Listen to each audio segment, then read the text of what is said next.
In this episode, I'm talking to Pris, a musician from Oregon, who became sick in February 2020.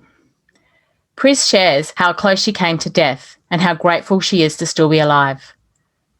Pris realised that in order to fight COVID, she needed to learn what other people were doing all around the world and apply it to herself. Tune in to hear her inspirational story of triumph over adversity. You're listening to Real COVID Stories with Ivy Lane. The media numbers don't show the full story. Millions of people around the world have been sick for months and months on end. This podcast serves to share their stories, real stories of how people's lives have changed. Stories of the daily struggles, the prejudice, the pain, the triumph, the funny, and more.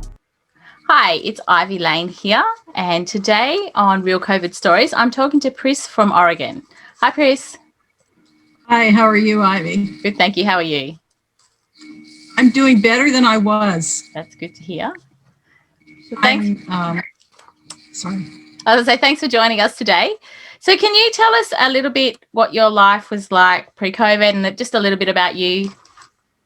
Yes, I was very, very active. My husband and I exercised daily. I did property management. I'm a musician. I did a lot of volunteer work, long days, very healthy otherwise. And then I got COVID. And so how old are you? I'm 66. You look great for 66, despite having COVID. I'm 38. Now I'm really 84 because of COVID. Yeah. Okay. And so when did you first get sick? I got sick in February of last year. Mm-hmm. And started with a sore throat and a dry cough. It didn't seem like a big deal at first. It seemed to ebb and flow. So I should have been tested. I think everyone, even asymptomatic, should be tested. Mm-hmm. But that didn't happen. And then about a month later, I started getting these strange sensations like waves of feeling very weak, shaky, sweating, and a little fever spike. Not bad, just 99, and faint. I think I was having hypoxia. Mm-hmm. I feel safe, and I began to be suspicious about it. So when you were sweating, was it just sweat, not without a fever? It was with a fever usually, and it would come on, the sweating would come on very fast. And yeah. What's very strange about it, one of my best friends, we used to play racquetball all the time, and she used to get mad at me because I never sweat. So I knew there was something wrong if I was perspiring. I had one day of that, actually, and I haven't heard that before. That's why I was asking, is it? Because I had a slight fever, but the sweat was just crazy. It was a whole series of symptoms that would come all at the same time. Mm-hmm. Very So the weakness and the sweating all came at once. Yeah. So and so that's when you realized it was just something not normal, wasn't a normal flu or a cold. Yes, I was in denial, but I feared COVID. I was in denial. Well, back then, I mean, half the world was in denial. It wasn't really a thing, was it? Some people were still in denial. Yes. That is true. But, I think we all thought we could all just escape it by that stage. So were you able to get tested? Well, about 6 weeks later, mm-hmm. I did request a test. And so I was tested actually the first week of April. So probably like 7 weeks by then. And maybe because of the test, my test was negative. Yeah, it's outside the testing time frame. Yeah. And they thought maybe it was bronchitis. I didn't have H1N1, and I didn't have strep. So obviously something else, yeah. At least they tested you for some things. I didn't get anything. So we've kind of covered this, but what if you can briefly describe your general experience? So is there? No, I'd like to. Yeah. By early April, Then I started noticing shortness of breath associated with this. Just felt like I was breathing through a straw. And then when these symptoms would come, I started having severe spasms in my chest.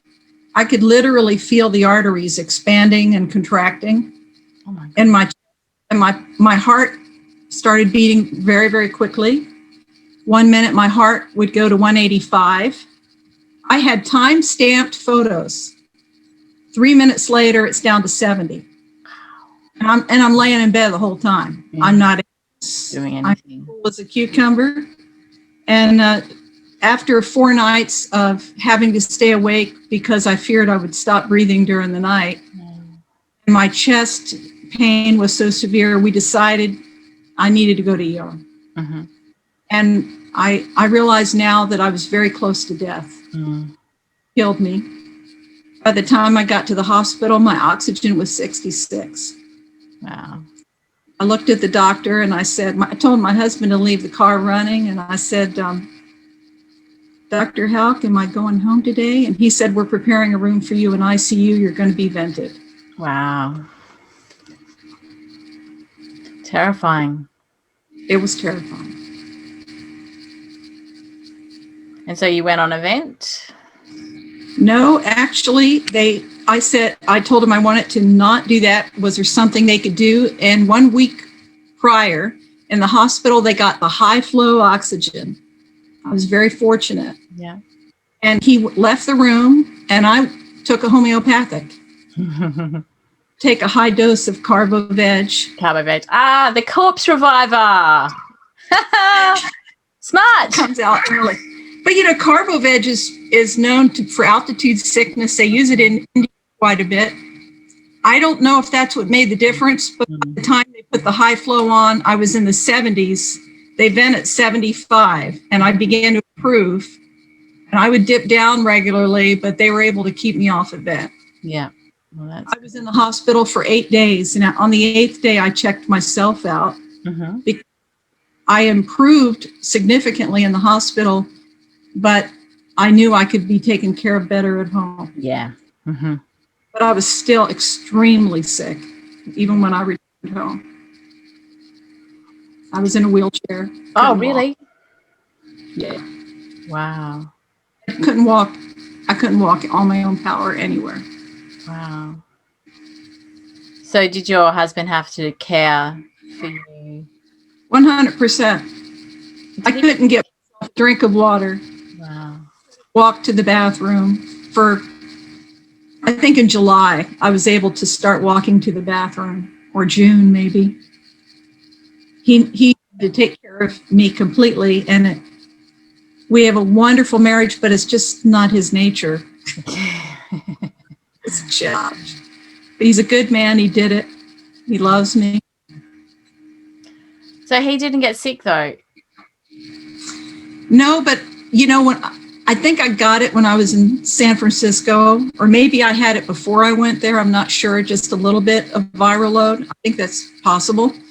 And he thought I was being a little neurotic because I told him before I came home that there was a woman in the plane that was carried off the plane in front of me. Right. And I was scared. And so I said, when you pick me up, I want you to bring a mask. I want you to bring a mask for me, and I'm not going to kiss you. I'm not going to hug you. I want you to prepare the other bedroom. And I don't want to be around the dog. And the next night he came in the room and he said, we're going to have a discussion. I was being a germaphobe. Wow. And it's normal. It wasn't known. Not Anyone back then, no. And if he came in the room, I would protest. I didn't let him wash a dish of mine. I didn't let him touch anything. I bleached like crazy. I have a double sink in the bathroom, and I bleached and washed every dish. I didn't let him touch a tray that it was on for like 2 days. Wow. It was just a nut. Well, I mean, that says so much though, doesn't it? That you took those steps, and maybe he might have been exposed to a little bit, but maybe not enough to getting really sick, and that's probably why you're still here, because imagine if he had got as sick as you. Oh, I wouldn't have what would made have it. happened? And he might not have made it either. Yeah. No, I hear of couples who, there's a couple that died in ICU holding each other's hands. Yeah. Very. I think that's really good to know, and I think people get a bit complacent with the hygiene. Yeah, we don't. Yeah, that's good. I know when I was sick, the kids, or we all, by the time we realised what was going on, it was pointless to try and separate us, but nobody else was able to come, so Good. Dad, they didn't see him for so long, and after about maybe 6 or 7 weeks, I let him come, and he saw them through the fence. I said, you can't come closer because, we don't know. Awful. But yeah, again, people think you're being silly. But initially, yeah. So, was your experience like a roller coaster? It's like a roller coaster on steroids when you're in position about ready to have a baby. You know how transition is and how those waves come? Mm-hmm. Just like that for months. Months on steroids. I enjoyed my birthing experience, so I never actually made that thing, but I know transition is terrible. And it's the part where you think you can't do it anymore. You know the weird sensation in your mind you get when you're in transition, what happens to your brain? I mean, everything's kind of surreal. Yeah. I was like that the whole time. Yeah, it is surreal, but I think that's what, like you're saying, you nearly died before going to the hospital. That it's because you're not conscious. You're not thinking like a normal person to go, oh, I'm sick, I should go to hospital. You're in another place. Yeah. Mentally. My husband was saying, take ibuprofen. And I was like, I don't know if I should. A wonderful friend of mine who's from Spain living in California brought a juicer over. And I said, no, thank you. I was not in my right mind because I was so sick. Yeah. Thank you. And that's a part of the illness that I don't think, it's really hard to explain to people, because now you're out of it, even imagining what it's like. Yeah. And that lack of cognitive ability to make a decision. Yeah. We laugh about it now. Crazy COVID time. You're lucky you're here to laugh. Fortunate. I'm so grateful. Yes. It seems like luck was on your side at the hospital too, and you had the carbo veg. Yes. Do you know how many animals I've revived? I've revived animals with carbo veg. Have you? Corpse reviver. Well, it's weird. I wasn't taking carbo veg, but just something inside me told me to just pack that thing, and I did. And thank God, Yeah. Oh, I've seen animals literally just about to die. And you give the remedy and it brings them back. Yeah. It's amazing. Unbelievable. Yes. Well, it is for I didn't even think about it when I was sick. Yeah. Yeah. So congratulations to you for having the ability to think about it. Fortunately, it's one of my flaws that I'm always thinking about. So how has your life changed since COVID? Everything stopped. Mm-hmm. Everything stopped last February. Everything my husband wanted to do, the places we wanted to go to, the things we did every year, the fun that we had together, everything stopped. But it didn't stop because government told us not to do it, or the CDC. It stopped because this illness stopped it in me. It took all options and all control away. The medical bills were terrible. The dependency, have a wonderful relationship with my husband of teamwork, but I'm an independent woman in many ways. And the sense of him having to care for me, I must have said, I'm sorry, thank you 100 times a day to him. because it was something I wasn't accustomed to. Yeah. Yeah. I can relate to that. I don't like needing help for things. It's a hard it's a hard thing to take on. Maybe having your daughter helping you, that's tough. Yeah. Well, I had all my children helped, you know. Oh, your children. Okay. Yeah. So my son did a lot. My daughter did a lot. And I mean, my daughter was both my daughters were sick, but my middle child, she did a lot. But she carried a lot of the emotional burden, you know. Yes. She so was hard. that I was talking to about the reality of what if I die, you know. And yeah, you know, I'm very lucky to have the children that I have, you know. But yeah, if I had, yeah, I don't know, I would have felt the same way as you if it wasn't my children. Yeah. So what has been the hardest part of this journey for you? that I kept thinking that I was getting better. Mm-hmm. I kept thanking people, telling people that were constantly checking on me that I was better. Mm-hmm. That night, an hour later, whammo, we're talking, do I have to go to ER again? Yes. Let's check the oxygen. Let's check the blood pressure. Are you going to die today? Mm-hmm. Your oxygen is now low again, and your blood pressure is up to 185 1 minute, and then I have time-stamped photos of all this stuff, and then it's way low. And each time the little alarm would go off, wait a minute, it must be low again. Oh my goodness, it's high. You know, it was everything automatic. This is a sympathetic nervous system going crazy in your body. Mm-hmm. And so did you feel defeated every time you thought you were getting better? Momentarily, I have a tendency to do that, to feel it would be a time when I would be quiet. Mm-hmm. And I think it was very obvious. He knew I was very introspective.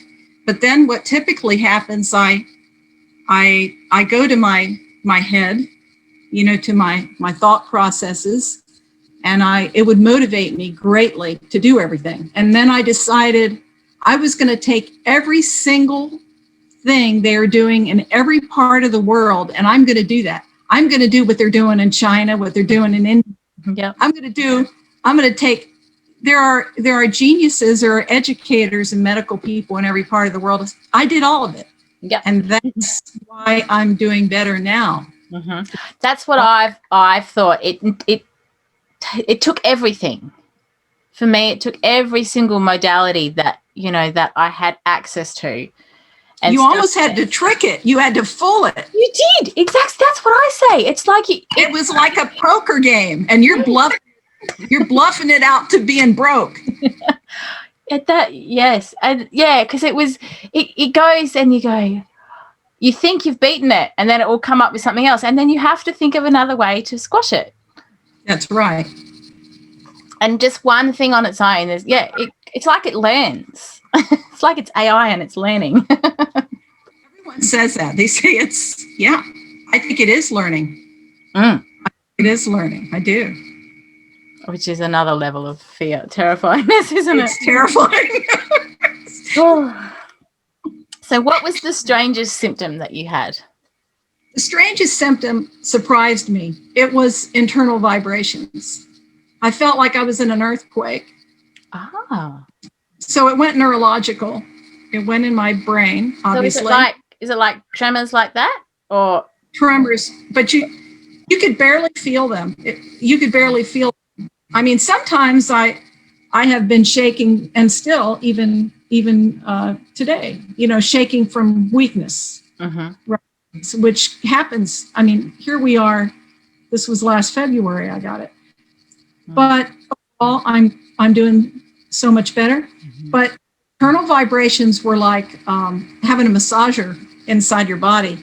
And I was able to show my husband. I didn't even want to talk about the internal vibrations. And then I found out so many people had it. Yeah. Consulted with a neurologist, paid $600 for the bill. And then I later had to tell her, all the people, that this is on the CDC website of one of the classic COVID symptoms. I think it's inflammation. I think this inflammation became so severe in me when I started acupuncture and the Chinese herbs. And actually, what I didn't realize, I was doing all the wrong thing. I started doing yang foods, turmeric, ginger, very hot foods, but they're hot in the Chinese food.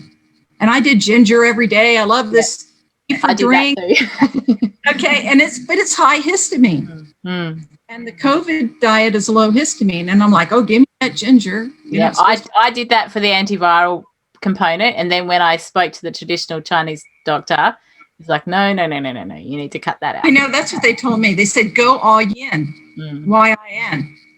If you're in that stage, you had to go yin. So I did that. It was, no, I'm not. I would have some meat because I needed the protein and all foods. And that in probably about 5 days, that stopped. I also started taking a great amount of fish oil. And I started a particular brand that doesn't cause burping or any weird GI issues. And I'm doing it to this day. I'm having no inflammation. Fantastic. Well done. Yeah, so none of those crazy psycho symptoms. Oh, there's so much to this. I find it all like it's horrible, but it's so fascinating in a lot of ways when you try to understand how these things work. Yeah. So have we done the scariest symptom? No, I don't think we have. Yes, that was the scariest symptom. Okay. Oh no. That was the strangest. Okay. So what has been your scariest symptom? The scariest symptom, hands down, was feeling the blood in my arteries, and I could feel it going, spasming all the way from my heart and over. Do you think it was like the arteries actually spasming? Oh yeah, I could feel it. I could feel it. And as a matter of fact, as a result of COVID, my pulmonologist saw this, and he told me exactly what it was. I thought I had a tumor in my chest on my left side, about the size. My husband said it was about the size of an egg, but very flat, extremely flat. It's cartilage that built up your body's protecting, because my body thought it was in a car accident or something. What? And it's caused from inflammation. I had so much inflammation that I built up about an egg-shaped size in my chest of cartilage. And my TCM doctor, she was a medical doctor in a hospital for 8 years in China, she confirmed it also. But the pulmonologist knew immediately when I showed him this. I said, I don't mean to be weird, but another weird thing that's going on. I've got this growth I didn't have. And he said, oh, you built up cartilage because you were so sick. Your body was so inflamed. Wow. Oh, what, So did you weird. have that pain that went down the center of your chest? Did you get I that? had a lot of chest pain. But there was I think a lot of people have that burning right down the center. And I always felt like it was the center cartilage being inflamed. That's what it felt like.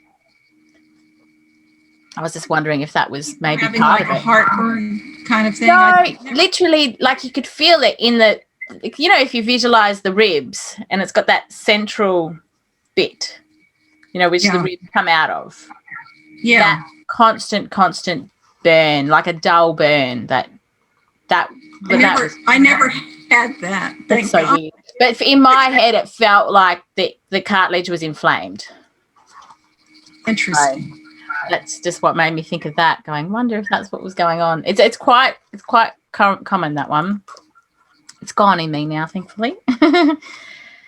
So, have you been able to find appropriate support, like medical, mental, and social support?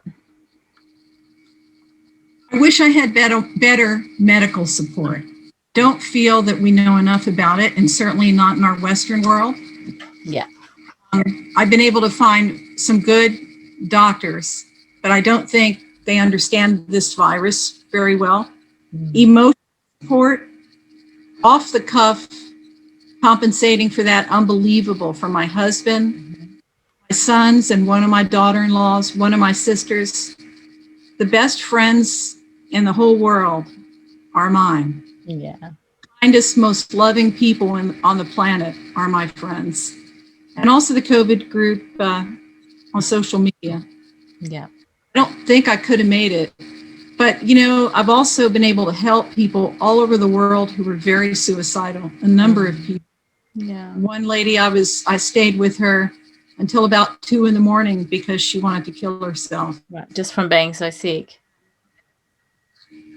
They can't handle it. And it's understandable. This is not natural for people to go.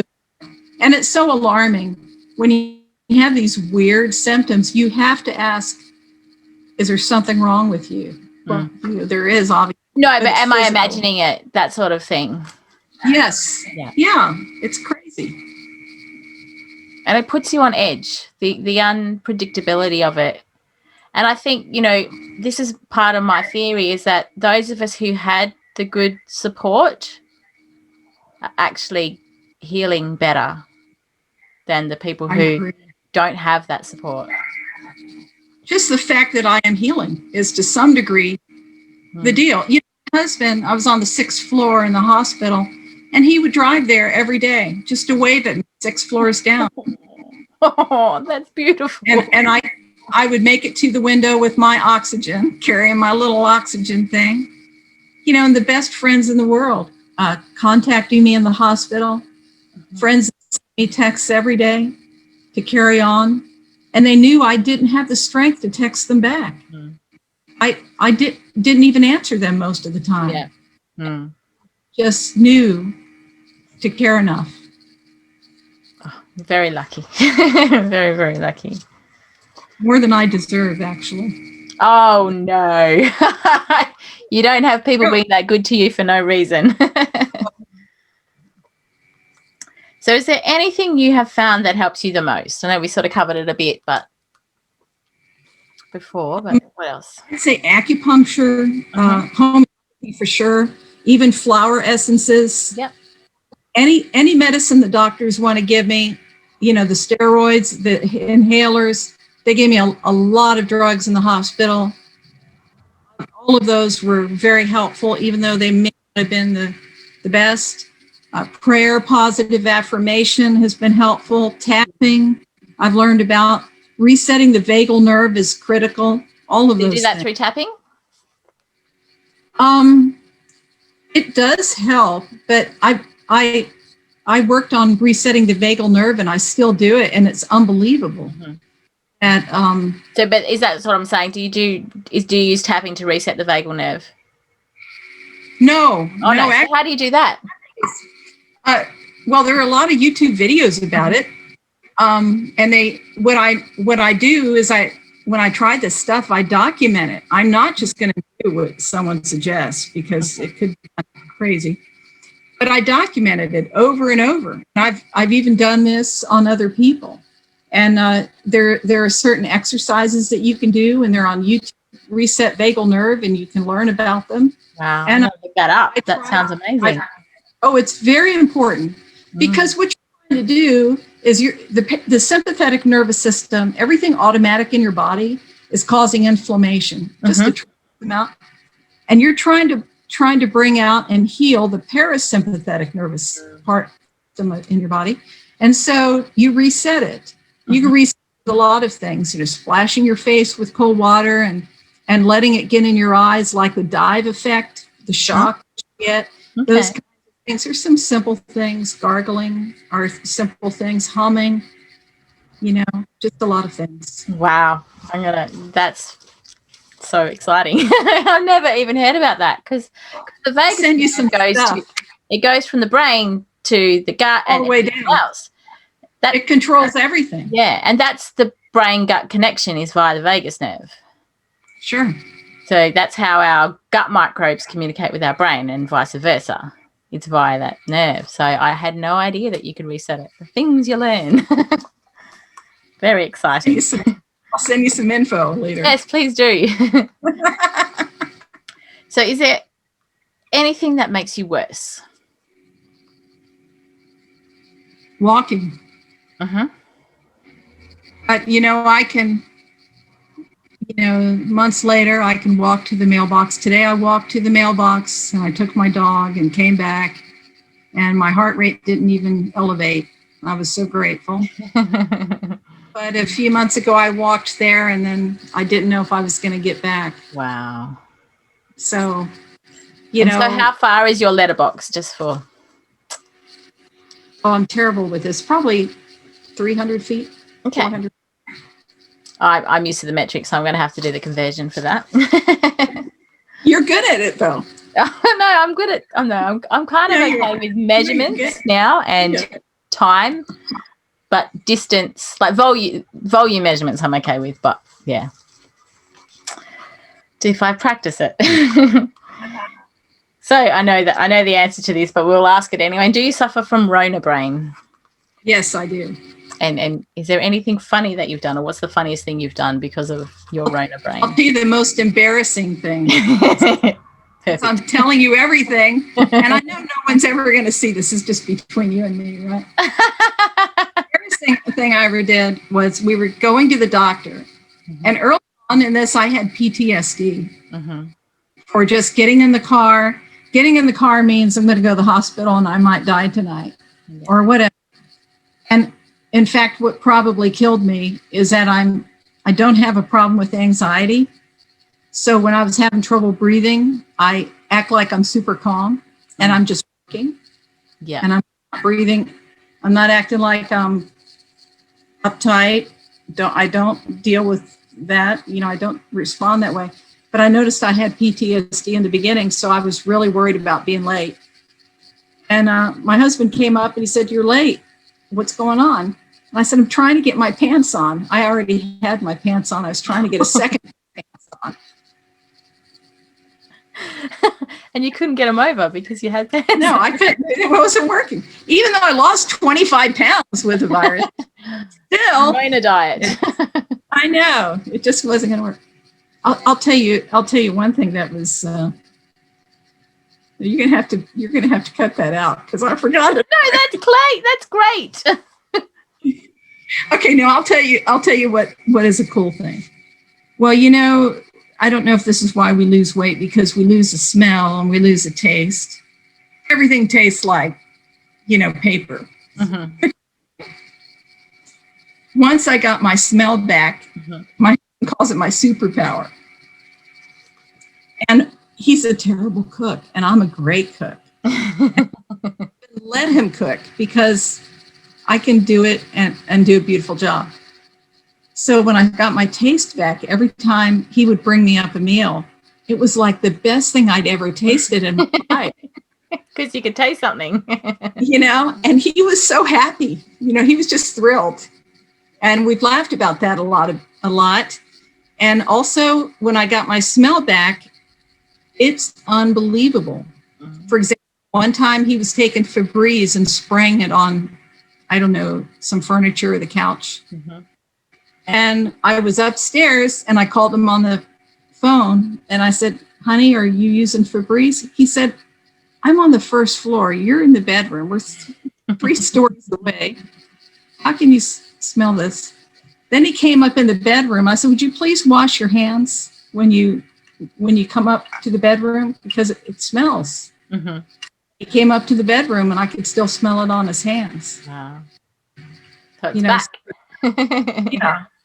And to be fair, he had sprayed it in the dryer also. So that I was probably noticing it from just down below where I was. Yeah. It's just weird. But my smell is really good. Fantastic. So is his cooking still good? Oh, yeah. It's not as great as it was. It's still good. But I actually have cooked dinner sometimes now. I've been able to do that this week a couple of times. Excellent. Yeah. So in one sentence, can you describe what COVID's been like for you? Horrifying. Absolutely. And it's crazy. For people that if you're a person that likes steady, solid, if you're a logical, intelligent person, it makes no sense. It's unpredictable. And unlike anything that you've experienced before. Oh, nothing. Yeah. So horrifying and scary. No, what did you say? Horrifying and unpredictable? No, I can't remember what you said now. It doesn't matter. So So is there anything else you'd want to add? I'm worried about Westerners that will take immune boosting herbs because that will kill them. Okay. I'm worried about here in the West, we get sick, we take elderberry, we take acacia. That will cause more inflammation. Yeah, in Your some is ramped up. Yeah. And and the only other thing is that if you get COVID and you take supplements and you don't take the immune boosting herbs, you're going to probably be fine. And if you also get on the antihistamine diet, just stop it dead in its tracks. Stop inflammation. Don't do the wrong things. Now that we have a period of time, we know what not to do. Yeah. If we do that, we're going to be successful to beat it. Yeah. And you have to throw everything at it. It's like it's a bully. And when you're faced with a bully, you've just got to pick the rocks up and you throw everyone you've got. Yeah. And that's how you'll win. You cannot, any of my friends that are getting tested, if they let me know, I just say, okay, right now you have to start fighting this now. Thankfully, none of my friends have, anyone I know has actually gotten sick. But that's what I say. You can't give it a chance. If you give it a chance to take hold, it will dominate you. You need to fight it right from the start and not let it have a chance. I think that's where homeopathics help a great deal.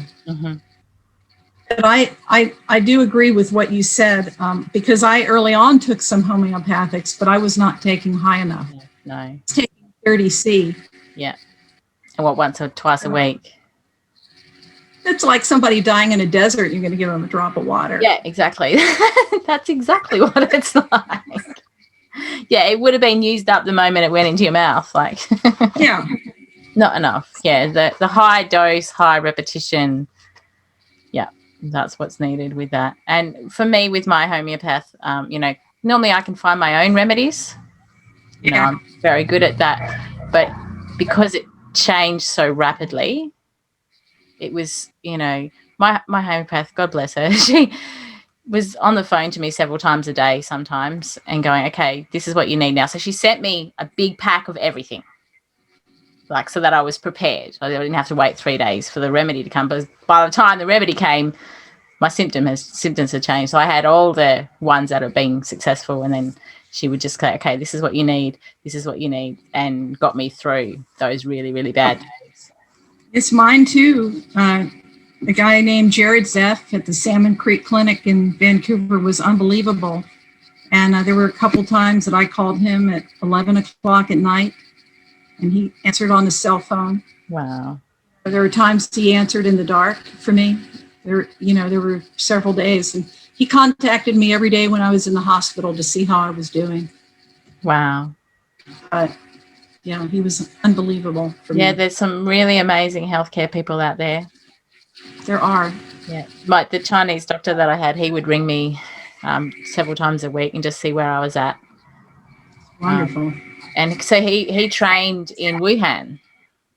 So he was able to get all of the information really early on from his colleagues in Wuhan hospitals, and he had several of them about what stage. So when he talked to me, he was figured out where I was at and then made herbs specifically for that stage, and then made herbs up for other people in my life to prevent getting sick. And he was fantastic, absolutely fantastic. Wow, I'd love to have his contact information. Yes, I can get that to you. Yes, I won't mention it on air because they're very cautious about being in trouble. I know.